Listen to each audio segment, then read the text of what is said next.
इन plane में बेटा हम लोग कुछ क्वेश्चंस कर रहे थे, उन्हीं में से आते हैं। A body moves 6 metre north, 8 metre east, 10 metre vertically upwards, find out resultant displacement from the starting point. अब आप एक काम करिएगा, अगर आप इसे नॉर्थ लेते हैं, अब देखिए ये साउथ है, ये ईस्ट है और ये वेस्ट है, आपको पता है, तो इसे हम एक्स एक्सिस की तरह लेंगे, इसे हम वाई एक्सिस की तरह लेंगे, और जो वर्टिकली है आप देखो वर्टिकली अपवर्ड्स, तो वर्टिकली जो इधर होगा उसे हम जेड एक्सिस लेंगे। हम यहाँ बना लेते हैं वर्टिकली अपवर्ड को हम जेड एक्सिस लेंगे, तो हम एक्चुअली यूनिट वेक्टर से करने वाले हैं। तो देखिए इन्होंने क्या बोला है, डिस्प्लेसमेंट, रिजल्टेंट डिस्प्लेसमेंट। तो आप गौर से देखिएगा डिस्प्लेसमेंट क्या होगा, आप यहाँ पार्टिसिपेट करिएगा बेटा। डिस्प्लेसमेंट को अगर हम एस से लिख लें तो क्या आता है, जरा ध्यान से देखना। 6 मीटर नॉर्थ, नॉर्थ ऊपर हुआ और नॉर्थ को हमने वाई एक्सिस लिया है, तो यानी कि 6 जे कैप आया, क्योंकि वाई एक्सिस पे यूनिट वेक्टर जे कैप होता है। 8 मीटर ईस्ट यानी 8 आया, ईस्ट को हमने प्लस एक्स लिया है यानी आई कैप आ गया। 10 मीटर वर्टिकली आउटवर्ड, 10 मीटर बेटा बाहर की तरफ, इसे हमने जेड एक्सिस लिया है, इसे हम किससे लिखते हैं, के कैप, तो 10 मीटर वर्टिकली आउटवर्ड यानी के कैप आ गया। तो वास्तव में डिस्प्लेसमेंट वेक्टर ये आ गया, तो एक तो आंसर ये हो गया। अब ये कहते हैं कि मैग्नीट्यूड निकालो, देयरफॉर मैग्नीट्यूड ऑफ डिस्प्लेसमेंट क्या हो जाएगा, मैग्नीट्यूड एस, एरो हटा दीजिएगा, अंडर रूट क्या होता है बेटा, आई के कोएफिशिएंट। अगर इसको थोड़ा सिंप्लीफाई लिखना चाहते हो लिखते हैं 8 आई कैप प्लस 6 जे कैप प्लस 10 के कैप, ऐसे लिख दीजिएगा, थोड़ा सा बेटर प्रेजेंटेशन हो जाएगा। तो देखो बेटा मैग्नीट्यूड क्या होता है, 8 का स्क्वायर प्लस 6 का स्क्वायर प्लस 10 का स्क्वायर, अगर आप लें तो ये 64 प्लस 36 प्लस 100 इक्वल टू 200 आता है, और 200 का अंडर रूट जो आएगा वो क्या आएगा, 10√2 आ जाएगा मीटर। ये नेट डिस्प्लेसमेंट होगा। तो आप इसे वेक्टर फॉर्म में जितना करेंगे उतना ज़्यादा आपको आसानी होती है इसको करने में। करेक्ट क्या कहता है कि the position vector of a object, the position vector of an object at any time t is given by 3t square I cap plus 6t j cap plus k cap. Find out its velocity along y-axis has the magnitude. To find out magnitude of velocity along y-axis, y-axis पे पूछा है। Solution में आइएगा, देखो position of a particle है, तो ये position दिया है, तो आप चाहें तो आप कहते हैं पोजीशन वेक्टर है, तो आप लिख दें एस से 3t स्क्वायर आई कैप प्लस 6t जे कैप प्लस के कैप, ये दे रखा है position vector. Find out magnitude of velocity, तो जब वेलोसिटी पूछा है तो पहले बेटा वेलोसिटी फाइंड आउट तो करें। तो देयरफॉर वेलोसिटी क्या होगा, velocity v equal to ds upon dt होता है, यानी d बाई dt आप लिखेंगे 3t square plus 6t plus के कैप, ये आया। जरा देखिएगा क्या आता है, velocity d by dt direct कर रहा हूँ, देखो 3 कांस्टेंट है, बाहर निकालो, d बाई dx x की पावर n फॉर्मूला लगाओ तो 2t पावर 2 माइनस 1, आई कैप को पड़ा रहने दो। अब डिफरेंशिएट इसे करो, 6 बाहर निकालो, d बाई dt t क्या होता है 1 j कैप, यहाँ बेटा k कैप है, इसका मतलब आगे मल्टीप्लाई 1 से है, 1 कांस्टेंट है तो कांस्टेंट का डिफरेंशिएशन 0 हुआ तो 0 k कैप यार। तो इसलिए वेलोसिटी आ गया 6t, देखो 3 2 जा 6t आई कैप प्लस 6 j कैप। आप देखिए ये वेलोसिटी जो आया x एक्सिस पर 6t के बराबर है, यानी वेरिएबल है, अभी भी देखो बदल रही है, लेकिन y एक्सिस पे तो 6 है, तो आप देखिएगा यहाँ पर y एक्सिस पे वेलोसिटी ये हो गई, तो इसे आप क्या लिखते हो vy वर्सेस 6, और यही पूछा था find out magnitude of velocity along y axis. Therefore magnitude of velocity along y axis अगर लेना चाहते हैं तो आप इसे vy लिख दीजिए 6, आंसर हो गया। यूनिट लिखना मीटर पर सेकंड कर लीजिए। तो ये आ गया magnitude of velocity along Y axis, जो कि इतना आ गया है। करेक्ट। एक क्वेश्चन और ले लेते हैं, इसे जल्दी से नोट कर लो बेटा। एक और क्वेश्चन ले लेते हैं।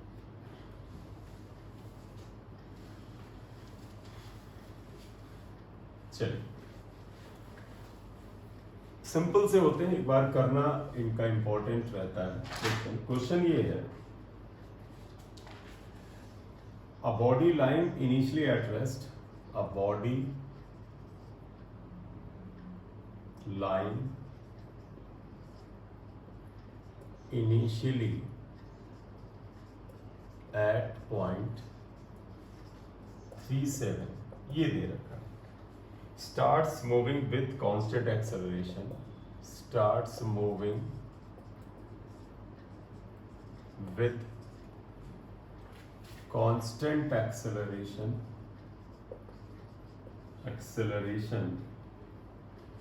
of 4i cap. Its a position vector, find out its position after 3 seconds. Right. Option ऐसे दिए, एक्चुअली कोऑर्डिनेट में आंसर दे दिए। जैसे पहला आंसर दिया है इन्होंने 7 और 3, तो पोजीशन को कोऑर्डिनेट में दिया है, और मैंने आपको क्लास में बताया है कि पोजीशन को कोऑर्डिनेट में लिखा जा सकता है। एक ये है, एक तीसरा ऑप्शन इन्होंने दिया है 21 7, और चौथा ऑप्शन दिया है इन्होंने 3 और 7। तो एक्चुअली ये क्वेश्चन बड़ा सिंपल सा, जैसे अभी तक आप करते हैं वैसे ही क्वेश्चन है। A body initially at point this, यानी कि ये इनिशियल पोजीशन है। तो आप सोल्यूशन में आए तो आप देख सकते हैं कि इनिशियल पोजीशन, आपको याद है इनिशियल पोजीशन को आप ये लिखते हैं, इसे लिखेंगे 3 7, और अगर आप आई कैप में लिखें 3i cap plus 7j cap, ऐसे लिखते हैं। Starts moving with constant acceleration, acceleration इतना है 4i cap. Find out its position after 3 second, यानी s पता करना है और टाइम है 3 सेकेंड के बराबर। जब नहीं दिया है और बोलते हैं स्टार्ट्स मूविंग, स्टार्ट्स यानी स्टार्ट करती है, इसका मतलब इनिशियल वेलोसिटी क्या हुआ, 0 हुआ, इनिशियल वेलोसिटी 0 हुआ। तो पता है s equal to S naught plus ut plus half at square होता है वेक्टर फॉर्म में। आप रखिए, s पता करना है, s नॉट की वैल्यू बेटा 3i कैप 7j कैप है, 3i cap plus 7j cap, ये आया। u 0 है बेटा, 0 into T plus half, a की वैल्यू दे रखी है 4i कैप, ये इसे कैंसिल करिएगा, और t की वैल्यू दे रखी है 3 का स्क्वायर। देखिए s कितना आता है 3i cap plus 7j cap, और यहाँ देखिए क्या आता है 2i कैप, और ये 3 का स्क्वायर 9 हुआ, तो 18i कैप आ गया। तो अगर आप देखें तो पोजीशन की नई वैल्यू है 18 और 3 21i cap plus j cap जो है 7 है, 7j कैप, यही नई पोजीशन हुआ, ये आंसर हो गया। अगर ऑप्शन आपको i कैप j कैप में देते ये होता, इन्होंने कोऑर्डिनेट भी दिए हैं, तो आप इसको ऐसे लिख लो। जैसे देखो, ये हमने पहले कोऑर्डिनेट में लिखा था, फिर वेक्टर में लिख दिया था। ये x एक्सिस पे, ये y एक्सिस पे, अगर तीसरा होता वो z एक्सिस पे होता है। तो x एक्सिस का मतलब 21, y एक्सिस का मतलब 7, तो ये आंसर कौन सा सही है, थर्ड है। तो answer is third answer is correct. ये करेक्ट, इतना है। तो ये कुछ क्वेश्चंस हैं जो वेक्टर फॉर्म में यहाँ पर आते हैं, इन्हें करिए और लिखा करा। वेक्टर में आइए, कुछ एक आध क्वेश्चन और करते हैं। If a unit vector is given by 5i cap 8j cap ck cap, then the find the value of i। Simple सा सवाल है, बस आपको आना चाहिए। तो देखो क्या बोला, अ unit vector is given bye, यानी ये जो वेक्टर है वो यूनिट वेक्टर है। तो क्या इन्होंने दे रखा है, इसको माना है कि ये एक यूनिट वेक्टर है, तो इसे a कैप मानो। तो आप कहोगे 5i cap plus 8j cap plus 6k cap है। तो अब बताइएगा, अगर ये यूनिट वेक्टर है, देयरफॉर मैग्नीट्यूड ऑफ a अगर आप लेंगे वो 1 होता है, क्योंकि ए यूनिट वेक्टर है, इसका मैग्नीट्यूड 1 है। और मैग्नीट्यूड ऑफ ए किसी वेक्टर का ये मैग्नीट्यूड क्या होता है, आप लिखोगे √5² plus 8² plus c² equal to 1। अगर आप दोनों तरफ स्क्वायर कर दें तो 25 plus 64 plus c² equal to 1² दोनों तरफ किया तो c² इक्वल टू, तो चेंज कर लेते हैं question. Actually unit vector is 0.5 0.8 कर लेते हैं ये, तो 0.5 0.8 एक ऐप है, ये आएगा यहाँ पर ही। तो एक सेकेंड रुकिएगा, ऐसे करते हैं। देखिए क्वेश्चन ऐसे दे रखा है, बट आप जरा से क्वेश्चन को देखिएगा। If a unit vector is given by 5i minus 8j plus 0.8j plus ck, then find the value of i, sorry value of c। Repeating, देखो एक ही क्वेश्चन दे रखा है, if a unit vector is given bye 0.5 0.8 और c k, find value of c। क्योंकि ये unit vector है तो therefore ध्यान रखिएगा, आप मान सकते हैं इसको a कैप से, यूनिट वेक्टर है। देयरफॉर मैग्नीट्यूड अगर आप ले लें, मैग्नीट्यूड ऑफ a 1 होगा, यूनिट वेक्टर का मैग्नीट्यूड 1 होता है। तो इसकी जगह अगर आप लिखें तो ये हो जाएगा √0.5² plus 0.8² plus c² equal to 1।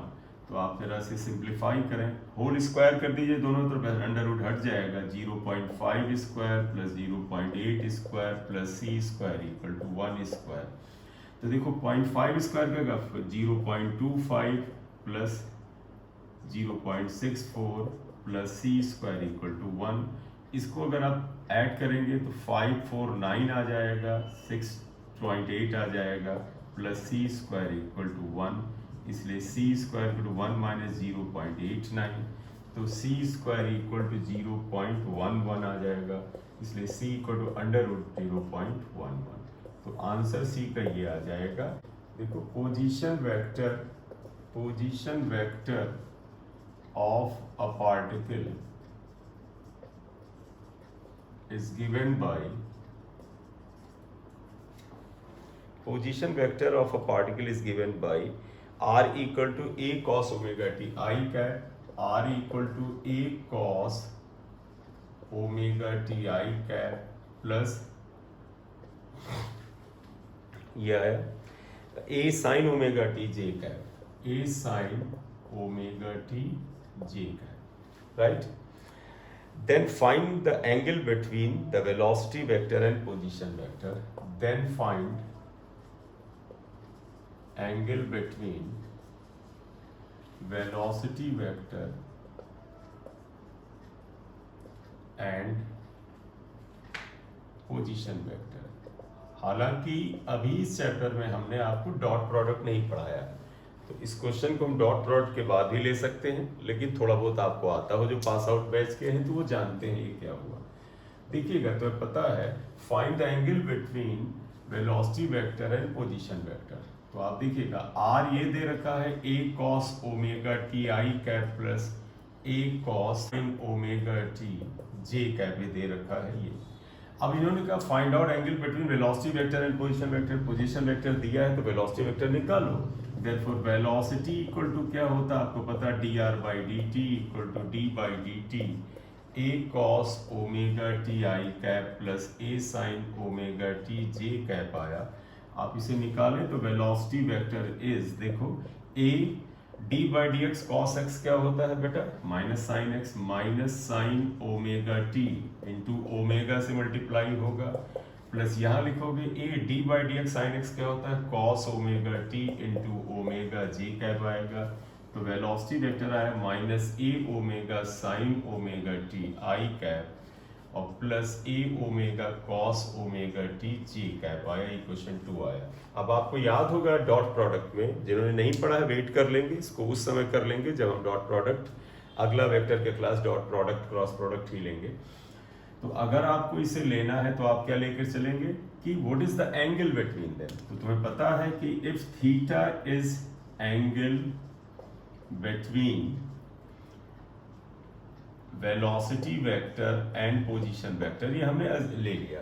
तो आपको इतना अगर नहीं भी ध्यान है तो ध्यान रख लो, दो वेक्टर का अगर बीच का एंगल थीटा है तो उसका जो क्रॉस प्रोडक्ट होता है, डॉट प्रोडक्ट होता है, अगर आप ले यानी v डॉट r, इसे डॉट प्रोडक्ट कहते हैं, ये होता है V R cos theta, right. तो अगर आपको कॉस थीटा चाहिए तो आप लिखोगे cos theta equal to V dot R upon V R आया। तो अब आप ये समझ लो हमें थीटा चाहिए, तो कैसे करेंगे, आपको वेलोसिटी और पोजीशन वेक्टर मिल गए हैं, जरा ध्यान दीजिएगा इस जगह पे। therefore cos theta equal to v की वैल्यू ये रखो a omega sine omega T I cap minus में, देखो minus A omega sine omega T I cap plus A omega cos omega T J cap आया। और इसका dot product अगर हम लेते हैं, किसके साथ हम ले रहे हैं डॉट प्रोडक्ट, आर के साथ, आर ये है A cos omega T I cap plus A sine omega T J cap, ये आया। जरा आप अपॉन वी आर को वी आर ही पढ़े रहना, वी आर का मैग्नीट्यूड मत लिखना, क्योंकि कुछ चीजें आपको यहाँ पर साफ साफ दिख रही हैं, हम कैलकुलेशन में अननेसेसरी नहीं फंसना चाहते हैं। तो कॉस थीटा इक्वल टू क्या आया, देखो बेटा आपको डॉट प्रोडक्ट में एक चीज अच्छे से याद होगा कि i का जो कोएफिशिएंट है i से मल्टीप्लाई होता है और j का j से मल्टीप्लाई होता है। तो इससे अगर इससे मल्टीप्लाई करें तो देखो क्या आएगा, minus A square omega sine omega T cos omega T आएगा। i डॉट i 1 हो जाता है, यहाँ पर गायब हो जाता है। फिर इसको मल्टीप्लाई करें तो देखो A square omega cos omega T sine omega T आएगा, जे डॉट जे भी 1 हो जाता है कैंसिल। तो वास्तव में ये दोनों कैंसिल हो जाते हैं, इसीलिए मैंने कहा था वी आर से वैल्यू मत लिखो। तो ये कैंसिल होकर के 0 आ गया, तो इसका मतलब कॉस थीटा इक्वल टू 0 आया, इसका मतलब cos theta equal to cos 90 आया, इसका मतलब थीटा इक्वल टू 90 डिग्री आया। इसका मतलब हुआ therefore angle between velocity vector and position vector is 90 degree, यानी दोनों परपेंडिकुलर हैं। तो जब भी एंगल के लिए करें आप डॉट प्रोडक्ट लगाइए कि वेक्टर पहला दूसरे का डॉट प्रोडक्ट ये होता है, कॉस थीटा होता है, dot product upon magnitude, simplify करिए आपका आंसर आने लगता है, राइट। एक और न्यूमेरिकल करते हैं बेटा, वेक्टर का ही है। देखिए क्वेश्चन क्या है, resultant of two unit vectors is also a unit vector, find out magnitude of their difference. तो इसका मतलब दो यूनिट वेक्टर हैं, उनका रिजल्टेंट भी यूनिट वेक्टर है। तो आप ऐसे मान लो, let a1 cap and a2 cap are two unit vectors, therefore उनका रिजल्टेंट देखना क्या होगा, रिजल्टेंट अगर आप उसे R से लिखें तो ये भी यूनिट वेक्टर है। देखो रिजल्टेंट यानी A1 कैप और A2 कैप का रिजल्टेंट भी यूनिट वेक्टर है। तो कहते हैं इनका डिफरेंस बताओ। तो एक काम करो, यहाँ लिखो if theta is angle between A1 cap and A2 cap. अगर बेटा A1 और A2 के बीच का एंगल थीटा है तो तुम्हें पता है रिजल्टेंट का फार्मूला क्या होता है। अगर इसका मैग्नीट्यूड आ जाए, अगर आप देखिए मैग्नीट्यूड ऑफ आर कैप, इसे आर कैप मॉड लिखोगे वो क्या आएगा, under root A1 square plus A2 square plus 2A1 A2 cos theta. R cap का मैग्नीट्यूड 1 होगा तो 1 equal to under root 1 square plus 1 square plus 2 1 into 1 cos theta आएगा। तो इसका मतलब 1 इक्वल टू क्या हो जाएगा, under root 2 plus 2 cos theta. Square कर दो, स्क्वायरिंग बड़ा इंपॉर्टेंट सवाल है बेटा। स्क्वायर करोगे तो देखो 1 square equal to 2 plus 2 cos theta. इसका मतलब ये 1 स्क्वायर 1 होगा, 2 इधर ले आओ बेटा, 1 minus 2 equal to 2 cos theta. इसका मतलब -1 upon 2 equal to cos theta. और आपको पता है कॉस थीटा माइनस हाफ ही पड़ा रहने, तो इसी को हम इस्तेमाल आगे कर सकते हैं। हालांकि इसका एंगल निकालना चाहो तो आपको पता है theta equal to 120 degree. 120 degree के लिए बेटा कॉस 120 जो होता है वो माइनस हाफ होता है, क्लियर। तो हमें एंगल पता चला या कॉस थीटा, तो हमने इन्होंने क्या कहा था कि दो वेक्टर जो है यूनिट वेक्टर है, उनका रिजल्टेंट भी यूनिट वेक्टर है, हमें उनका डिफरेंस चाहिए। मतलब अब हमें A1 और A2 का डिफरेंस चाहिए। तो देयरफॉर डिफरेंस अगर आप निकालें या मैग्नीट्यूड ऑफ डिफरेंस, देयरफॉर लिखिएगा magnitude of difference,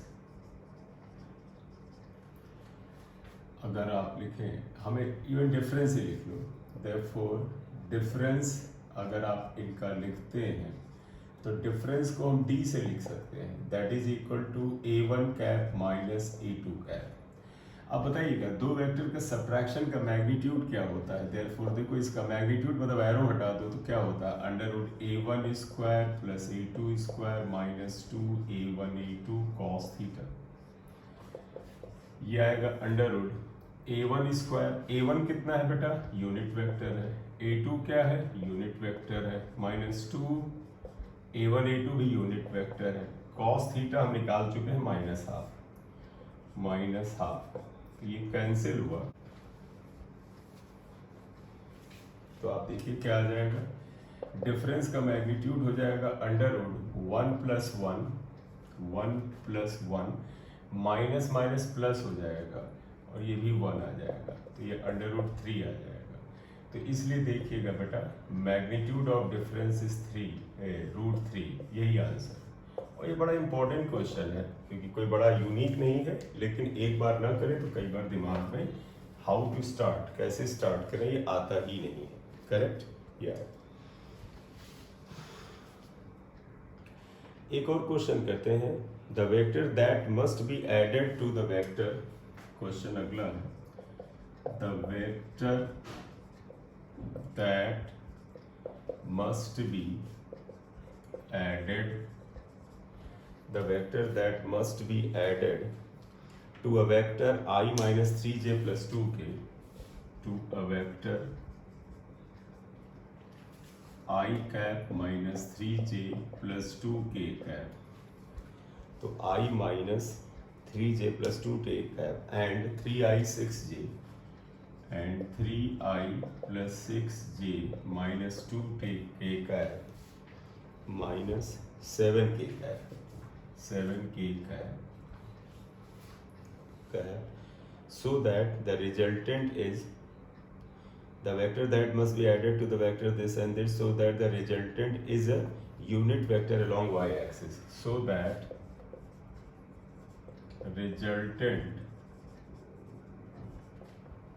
is a unit vector along y-axis, right. ये क्वेश्चन है, तो हम अगर इस क्वेश्चन को देखें,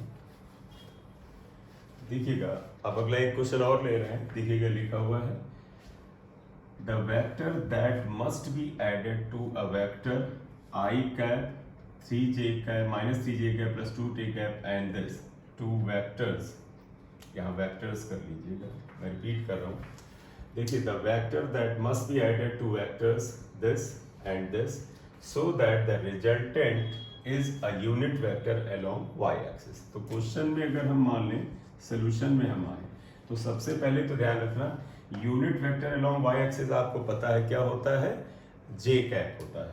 तो इन्होंने कहा लेट, हम मान लें let vector A is added, अगर हम मान लें वेक्टर ए ऐड किया जाता है, देयरफॉर कंडीशन जानते क्या कहता है, वेक्टर ए को अगर हम ऐड करें पहले इसमें I cap minus 3j cap plus 2k cap और इसमें 3i cap plus 6j cap minus 7k cap, जिससे कि रिजल्ट क्या है, unit vector along Y axis. बताइएगा इन दोनों में अगर इसे जोड़ें तो जो रिजल्ट आता है that is a unit vector along Y axis, और unit vector along Y axis क्या होता है, जे कैप। ये अब आप सॉल्व करिए अगर, तो देखिए क्या आ जाएगा, वेक्टर ए देखो i plus 3i equal to 4i minus 3i minus 3j 6j plus 3j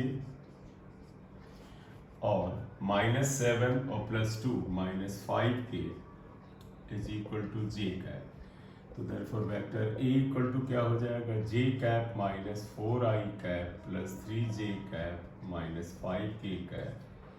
तो वेक्टर आई इक्वल टू, यहाँ देखो बेटा माइनस 4i ये बचेगा, इसके बाद जे कैप और minus 3j cap equal to minus 2j cap बचेगा, और माइनस माइनस प्लस 5k क्या बचेगा, ये आंसर आया।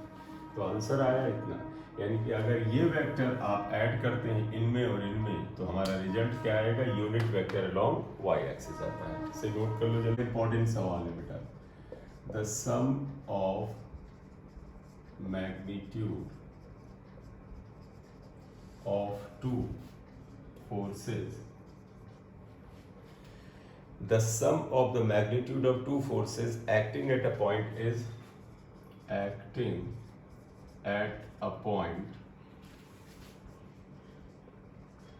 is 18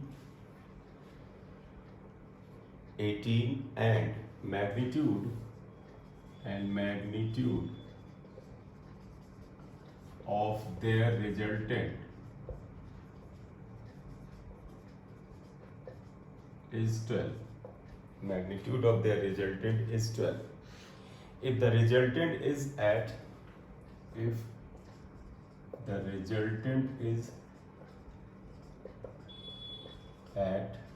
90 degree width,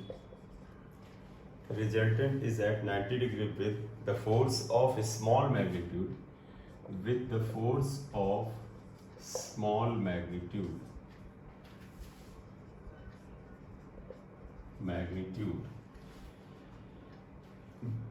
small magnitude, what are the magnitudes of the forces? Find the magnitude of forces. Find the magnitude of forces. Forces का magnitude हमें find out करना है।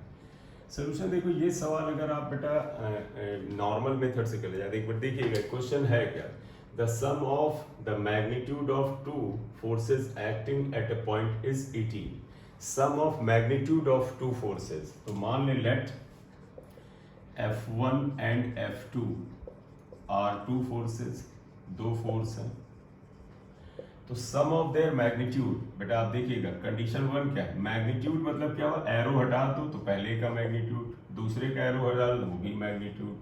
देखो सम of their magnitude is 18, पहला equation ये आया, clear. इसके बाद कहते हैं and the magnitude of there resultant is 12। Magnitude of there resultant आप देखिएगा, केस 2 क्या कहता है, मैग्नीट्यूड ऑफ रिजल्टेंट इज 0, मतलब F1 F2 का जो रिजल्टेंट है उसका मैग्नीट्यूड, इसका मतलब ये हुआ कि मॉड ऑफ अगर F1 F2 का जो रिजल्टेंट है, देखो vector F1 plus vector F2 का जो रिजल्टेंट है वो F है और इसका मॉड जो है वो 12 के बराबर है, यहाँ पर इन्होंने दे रखा है। तो magnitude of the resultant is this. तो अगर हम मान लें ऐसे कर लें, लेट रिजल्टेंट इज R मान लेते हैं, देन R इक्वल टू 12 दिया है, इक्वेशन आप 2 मान लो, ये बेटर है। तो आप देखिएगा sum of the magnitude of two vectors is 18 and the magnitude of the resultant is 12, यानी इन दोनों का F1 F2 का जो रिजल्टेंट आ रहा है उसका मैग्नीट्यूड 12 है। If the resultant is at 90 degree with a small vectors, इसको डायग्राम से करो तो बेस्ट रहता है। आप मान लीजिए पहला वेक्टर है F1, ये छोटा है, इसके साथ रिजल्टेंट बेटा 90 डिग्री एंगल बनाता है, ये रिजल्टेंट R है 18 के बराबर है। तुम्हें ट्रायंगल लॉ से पता है, अगर ये रिजल्टेंट है, ये पहला वेक्टर है, तो दूसरा वेक्टर बेटा ध्यान देना इसके एरो हेड से जाता है और यहाँ मिलता है। इस चीज को याद रखिएगा, जो आपने ट्रायंगल लॉ में पढ़ा था वो क्या था, फर्स्ट वेक्टर इसके एरो हेड से सेकंड वेक्टर, तो ये F2 हुआ, वेक्टर F2 हुआ, इसका मॉड जो होगा वो हम देख लेंगे क्या आएगा ये। तो आप देखिएगा ये पहला वेक्टर है, रिजल्टेंट इसके साथ परपेंडिकुलर है, ये कहते हैं the force of small force, तो इसका मतलब ये स्मॉल फोर्स है। तो बताइए ये कहते हैं कि F1 F2 की वैल्यूज क्या होगी। अब आप यहाँ खुद देखिएगा, इस वाले फार्मूले से अगर आप देखो, इसको तो आपने ये लिख लिया, इस वाले फार्मूले से अगर आप देखो तो यहाँ पर आप कह सकते हैं कि F2 इक्वल टू अगर आप देखें तो 18 माइनस F1 है। तो अगर मैं इसके मैग्नीट्यूड को F1 रख दूं, मैं सिर्फ इसकी वैल्यू F1 से दिखा दूं, एरो नहीं दिखा रहा हूँ, F2 दिखा दूं, तो F2 इक्वल टू कितने के बराबर, F1 माइनस 18। अब आप यहाँ अगर पाइथागोरस थ्योरम लगाओ तो देयरफॉर आप लिखोगे इन ट्रायंगल, इसमें आप लगाइए। मैं एक बार फिर समझा दूं, क्वेश्चन में दिया है कि resultant is at 90 degree with the force of small magnitude. मैंने इसे माना स्मॉल मैग्नीट्यूड का फोर्स, इसके साथ रिजल्टेंट 90 डिग्री पे है। जब रिजल्टेंट 90 डिग्री पे होता है, ये आपको दिख गया। अब तुम्हें पता अगर ये पहला वेक्टर है तो ये दूसरा है, तो ट्रायंगल लॉ में क्या होता था, first draw first vector, then arrow head से आप दूसरा ड्रॉ करो, तभी ये रिजल्टेंट से मिलेगा। और तुम्हें याद होगा रिजल्टेंट रिवर्स डायरेक्शन में जो होता है वो शो किया जाता है। तो देखो ये वेक्टर और ये वेक्टर एक ही डायरेक्शन में, ये रिवर्स डायरेक्शन में है। मैं ये F1 के बराबर है, F2 देखो 18 माइनस F1, ये F1 आया, ये R जो है 18 के बराबर है। इस ट्रायंगल में पाइथागोरस थ्योरम लगाएं तो देखो बेटा ये F2 square equal to F1 square plus 18 square. तो यहाँ पर इसमें देखो तो क्या आ जाएगा, ये वाली साइड अगर आप इसे P Q और M लिख दें तो आप देखो क्या आएगा, QM square equal to PM square plus PQ square. अब देखो QM कितने के बराबर है, F1 minus 18 square equal to PM कितने के बराबर है, PM है 18 स्क्वायर के बराबर, और QR कितने के बराबर है, नहीं PQ है ये F1 स्क्वायर के बराबर। सिंप्लीफाई स्टेक बेटा, ये F1 माइनस 18 नहीं 18 माइनस F1 है, यहाँ पर आते हैं। चलिएगा इसको एक बार फिर से एक बार शुरू से एक बार देखिए, समझा देते हैं। क्या ये क्वेश्चन क्या कहता है, इसमें इन्होंने बोला F1 and F2 are two forces, यहाँ पर दिया है। क्वेश्चन में बोला गया इनका जो सम ऑफ देयर मैग्नीट्यूड इज 18 हुआ, तो F1 प्लस F2 इज 18, तो F2 को आप लिख दो 18 माइनस F1। फिर का रिजल्टेंट उनका 12 के बराबर है, ये हुआ है। क्वेश्चन में लिखा था कि रिजल्टेंट जो है, वो क्वेश्चन मैंने मिटा दिया लेकिन आप होगा, रिजल्टेंट जो है एक वेक्टर या छोटे वेक्टर के साथ 90 एंगल बनाता है। ट्रायंगल लॉ से आपको याद होगा कि अगर हम ये पहला वेक्टर ड्रॉ कर लें, इसके एरो हेड से दूसरा वेक्टर F2 ड्रॉ करें और फिर पहले की टेल को हेड से मिलाएं तो रिजल्टेंट आता है। अब ये एक ट्रायंगल आ गया राइट एंगल, इसमें आप पाइथागोरस थ्योरम लगाओ तो देखो तो पाइथागोरस थ्योरम में इसका स्क्वायर इसके और इसके स्क्वायर के सम के बराबर है, ये आ गया। तो आप देखो QM क्या है, ये QM है, ये है F1 माइनस 18, यहाँ पर गलत लिखे 18 माइनस F1 है, तो ये आप लिख देना 18 माइनस F1। तो यहाँ पर थोड़ा सा इसको सिंप्लीफाई कर लो, तो 18 माइनस F1 का स्क्वायर आ गया 324 स्क्वायर प्लस F1 और माइनस 2 इंटू 18 F1, ये आ जाता है, और इधर हो जाएगा 18 स्क्वायर, ये क्या 18 था ना, यही गलत हो रहा है, ये वाली साइड R 12 है बेटा, ये मिस्टेक हो रहा है, तो 12। तो आप देखो ये 12 स्क्वायर होगा, ये मिस्टेक हो रहा है, 12 स्क्वायर बेटा 144 होता है। तो आप देखो क्या कैंसिल हुआ, F1 स्क्वायर से F1 स्क्वायर कैंसिल हुआ।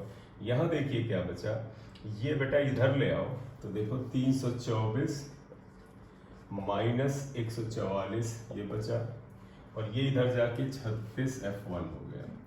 यहाँ से अगर आप देखें 4 ये गया 0, ये 12 8 हो गया, और इधर 180 आ गया इक्वल टू 36 F1।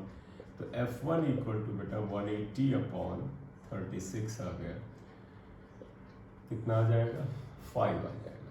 तो F1 इज 5 आ गया। तो F1 5 आया, तो F2 देखो 18 minus F1, therefore F2 equal to 18 minus F1, यानी 18 माइनस 5 इक्वल टू 13 आ गया। तो इसका मतलब एक फोर्स बेटा 5 न्यूटन हुआ, दूसरा 13 न्यूटन हुआ, और इसीलिए इन दोनों का टोटल 18 आया था।